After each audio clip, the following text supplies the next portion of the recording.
حضرت موسیٰ علیہ السلام کے دور کا فرمائیے۔ حضرت موسیٰ علیہ السلام کے دور میں بنی اسرائیل میں ایک شخص تھا، بہت غریب مفلس،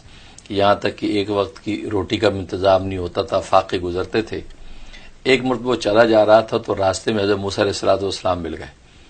اب انہیں دیکھا یہ تو پیغمبر ہیں، اللہ کے کلیم ہیں، اللہ سے ہم کلام ہوتے ہیں، تو اس نے درخواست کی کہ آپ اللہ کے یہاں جا رہے ہیں ہم کلام ہونے، تو میری ایک فریاد اللہ کے دربار میں رکھ دیں، وہ یہ کہ اللہ نے میری تقدیر میں جتنا رزق لکھ رکھا ہے وہ سارا اکٹھا ہی دے دے مجھے۔ اچھا، اس لیے کہ میں تو روز فاقے سے گزرتا ہوں، کبھی روٹی ملتی کبھی نہیں، تو ایک دفعہ اکٹھا مجھے مل جائے تو میں جی بھر کے کھا لوں، بس وہ ایک تمنا پوری ہو جائے، پھر آگے جیسی زندگی گزرے، یہ آپ کروا دیجیے۔ تو حضرت موسیٰ علیہ السلام اللہ کے سے ہم کلام ہوئے، تو یہ فریاد اس کی رکھی تو اللہ تبارک و تعالی نے قبول فرما لی، اور چند بکریاں اور کچھ گندم کی بوریاں، اناج، یہ اس کے حوالے کر دیا گیا کہ یہ تمہارا مقدر رزق ہے، یہ تمہارے سپرد۔ اچھا، اس کے بعد بات آئی گئی ہو گئی۔ حضرت موسیٰ علیہ السلام کو ایک سال کے بعد یاد آیا کہ یار وہ ایک آدمی نے یہ کیا تھا اور اس کو یہ رزق مقدر مل گیا تھا، تو اس کے بعد پتہ نہیں کیا ہوا، جب وہ کھا چکا ہوگا تو پھر کیا ہو رہا ہوگا۔ تو حضرت موسیٰ کو تجسس ہوا، آپ اسی جھونپڑے کی طرف گئے جہاں جس جھونپڑے کے پاس وہ ملا تھا، تو وہاں جب گئے تو وہاں تو ایک بڑا عظیم شان محل ہے، وہاں کوئی جھونپڑا نہیں ہے، بڑے حیران، محل کا دروازہ، بڑا دروازہ، اندر دیکھا مہمان ہیں، دسترخوان لگے ہوئے ہیں، لوگ کھا رہے ہیں پی رہے ہیں، آگے بڑھ کے دیکھا تو مین شاہی تخت پہ وہی شخص بیٹھا، اچھا، وہ جناب شاہی لباس پہنا ہوا ہے اور مہمان اس کے دوست احباب کھا پی رہے ہیں۔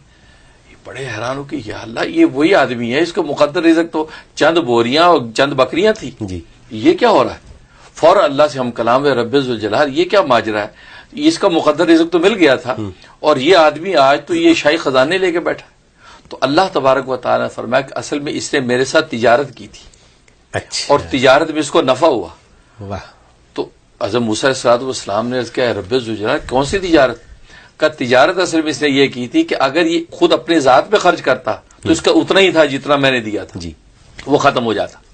لیکن اس نے میرے ساتھ تجارت یہ کی، اس نے غریبوں کو بھی کھلانا شروع کر دیا، مہمانوں کو کھلانا شروع کر دیا، دوستوں کی دعوتیں شروع کر دی۔ تو نتیجہ کیا ہوا؟ میری سنت یہ ہے کہ جب میرے لیے جب 1 روپیہ خرچ کرتا ہے تو میں اس کو 10 گنا دیتا ہوں،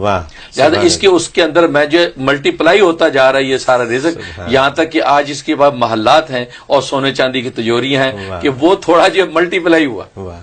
یہ ہے زکوٰۃ کی برکت، زکوٰۃ اور صدقات کی برکت، کہ اللہ کے راستے میں خرچ کرنے کی برکات دیکھیے کہ انسان اپنی ذات پہ خرچ کرے تو اتنا ہی ہوگا،